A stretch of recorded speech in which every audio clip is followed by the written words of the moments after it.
Hello, everybody.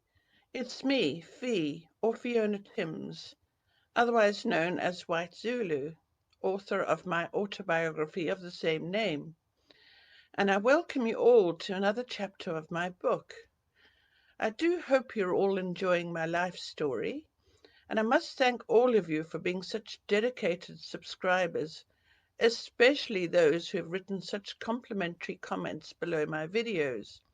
They are much appreciated. I would like to point out that the previous South African flag hanging on the wall behind me is not a political statement.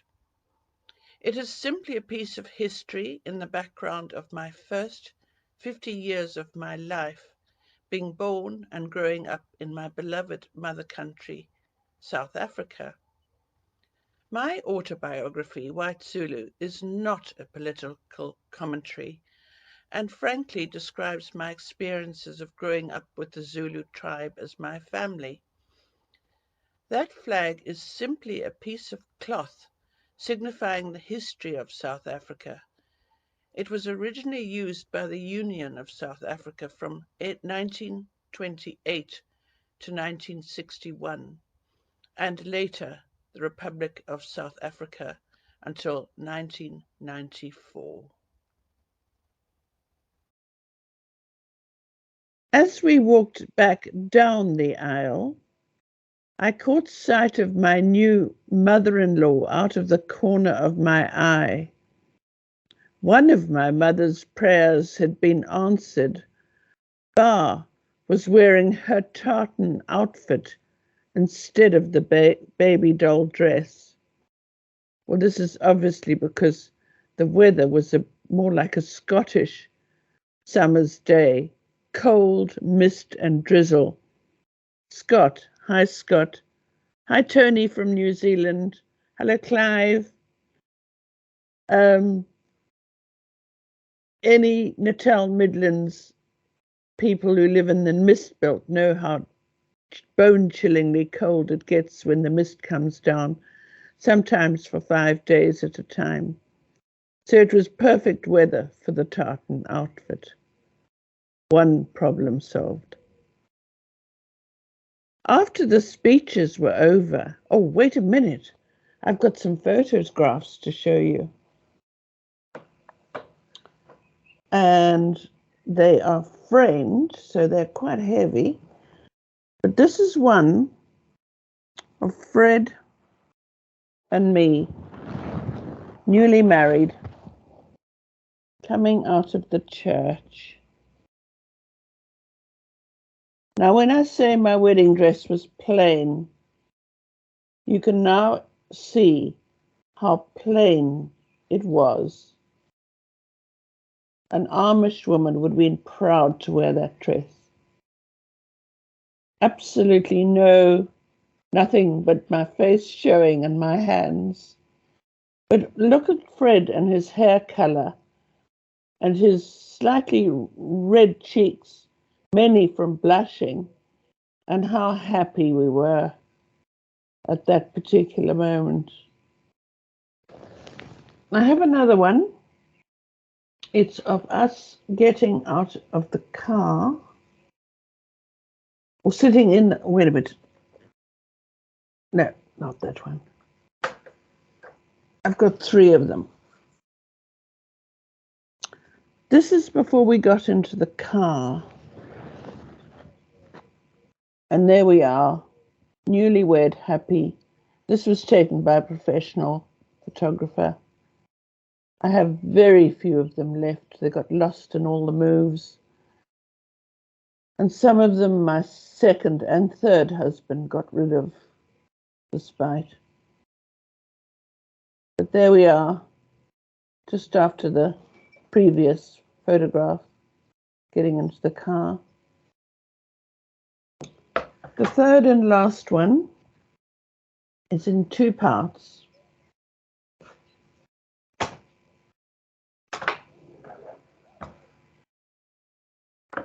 Oh my gosh. This isn't easy, I promise you. Here we go. I'm balancing them on my bed.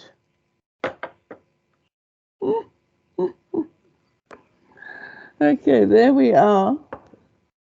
I'm trying to stop the reflection on the wall as well, of the window. There we are in the car. Just after the second one I showed you was taken. And then here we are, toasting as the wedding speeches, final speeches were made. There we are, toasting each other, the happy couple. And we truly were so happy. And he was a truly beautiful man, inside and outside. Very gentle. Too good for this world, I think. Okay, that's the photos. And so we continue.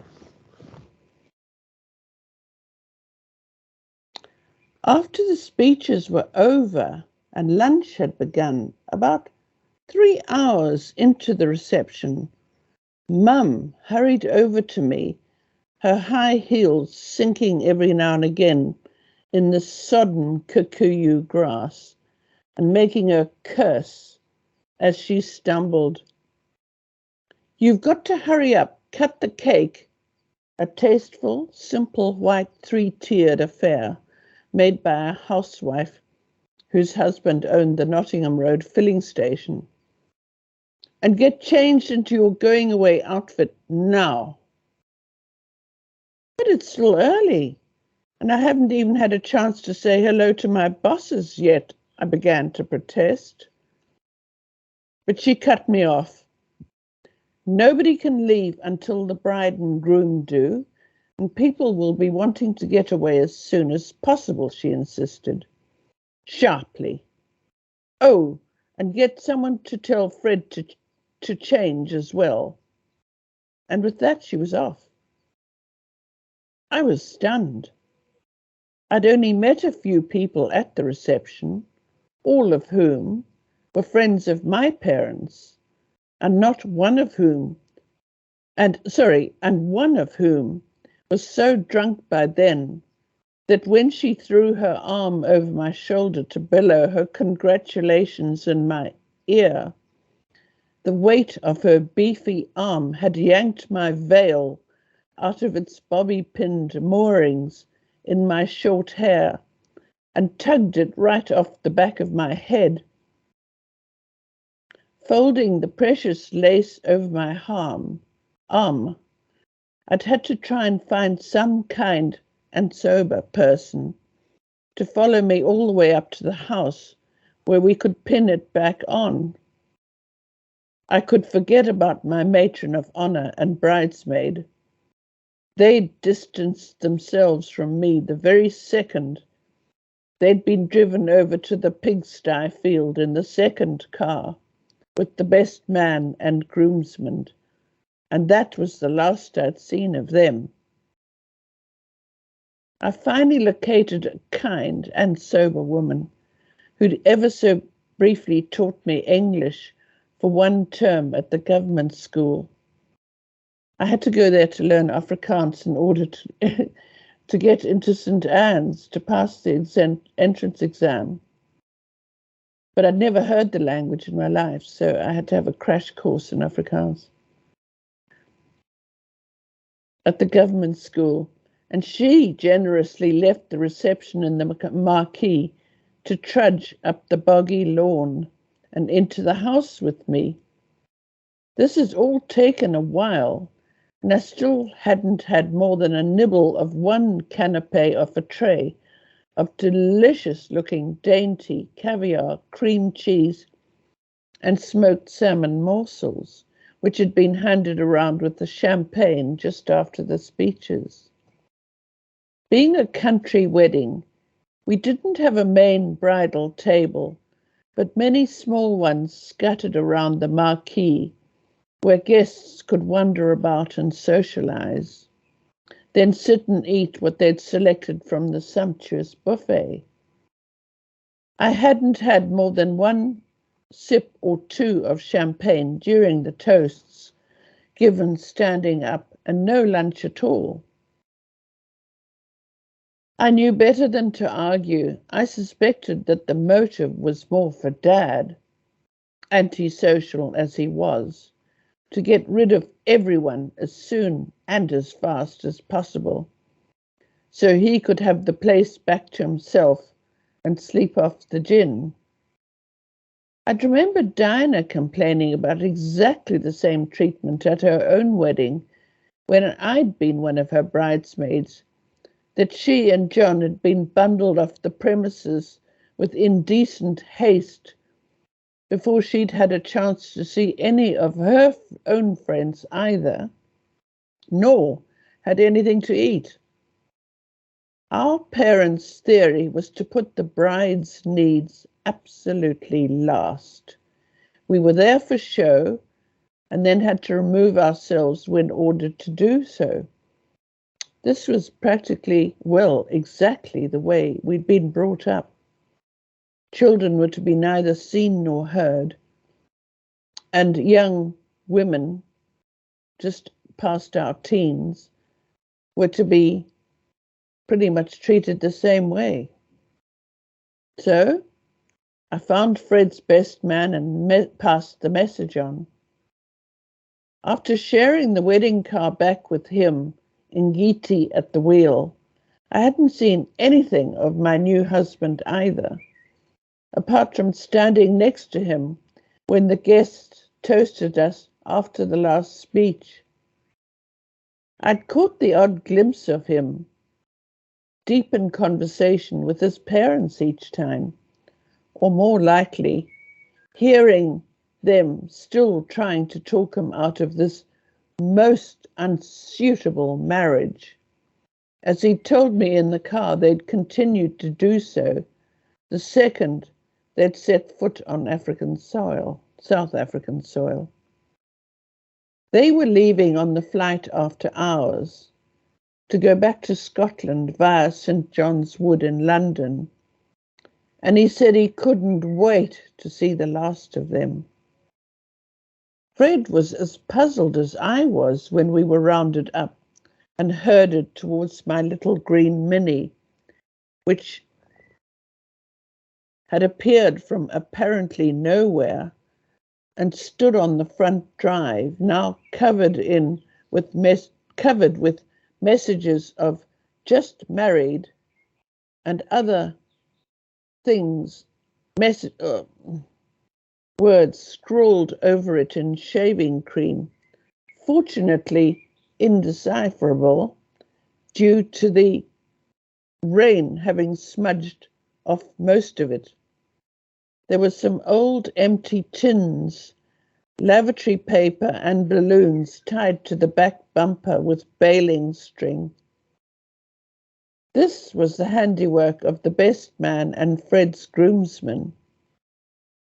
I'd chosen a pretty, fashionable, large floral print sleeveless linen mini dress as my going away outfit, but it was freezing cold in the thick mist that lay sullenly over the valley the entire day, like a huge, dense fleece, completely obliterating the magnificent views of the mountains, forests, and of course, Mum's garden, which had been manicured and groomed, thrashed into shape and perfection over the last 3 months. Now you could barely see your hand in front of your face. Mum had certainly got her wish for a cold, wet day, just in case Ba wore her baby doll dress, or worse, the bikini. But she hadn't been too happy that morning when she'd seen the misty drizzle. Now I had to borrow one of Mum's old cardigans and wear it over my bare shoulders as I tried awkwardly to throw my bouquet backwards over my shoulder for someone to catch.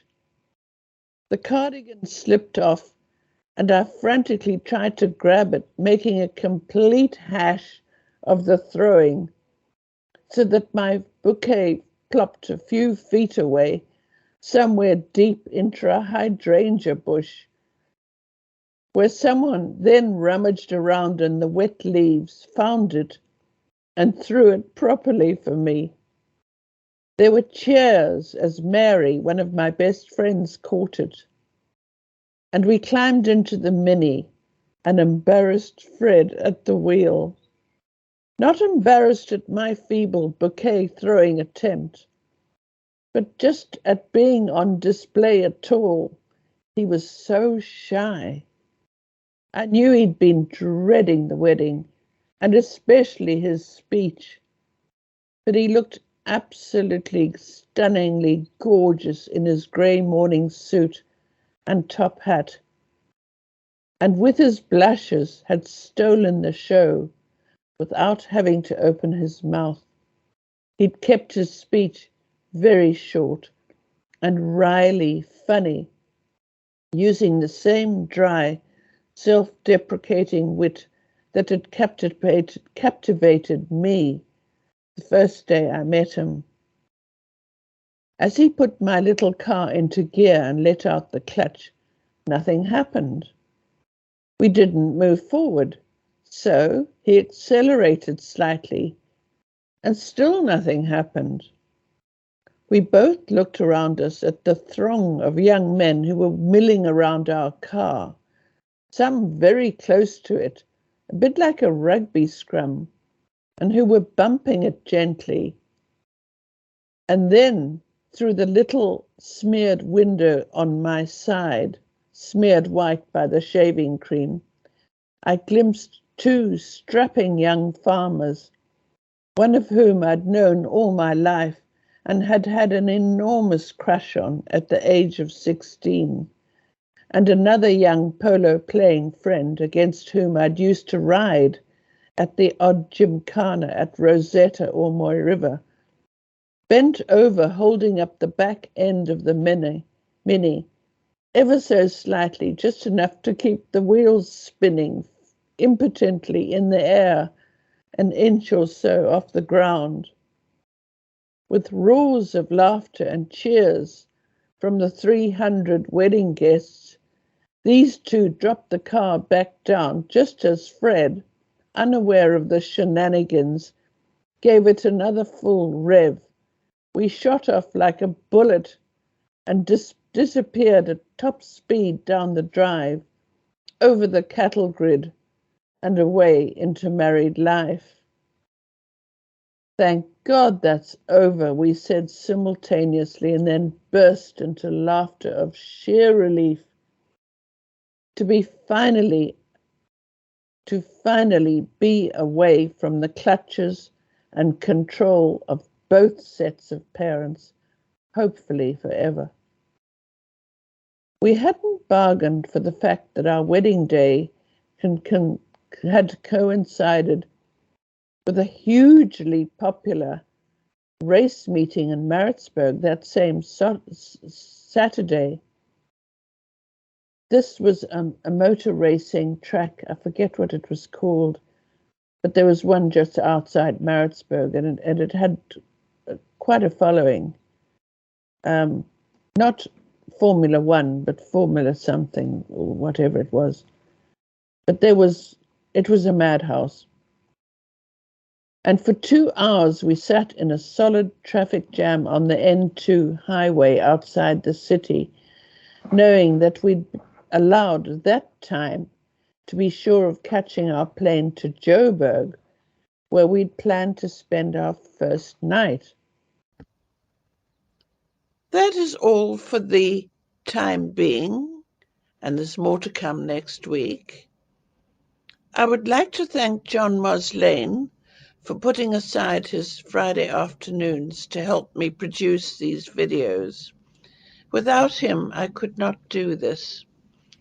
I would also like to thank Sean van Vuren for his sterling work in uploading my videos to my YouTube channel adding the photos, as well as managing my channel so professionally. If you would like to know more about my other works, I have written 5 books in all, and each one is autobiographical. Please visit my website at www.whitezulubook.com, where you will find a lot more information as well as plenty of photographs. Thank you so much for listening. I hope you enjoyed my life story, and there is plenty more to come. A thumbnail photo will be attached each week, and thank you so much for all your support and all the very kind remarks you make in complimenting me on my work. I really appreciate it. Goodbye.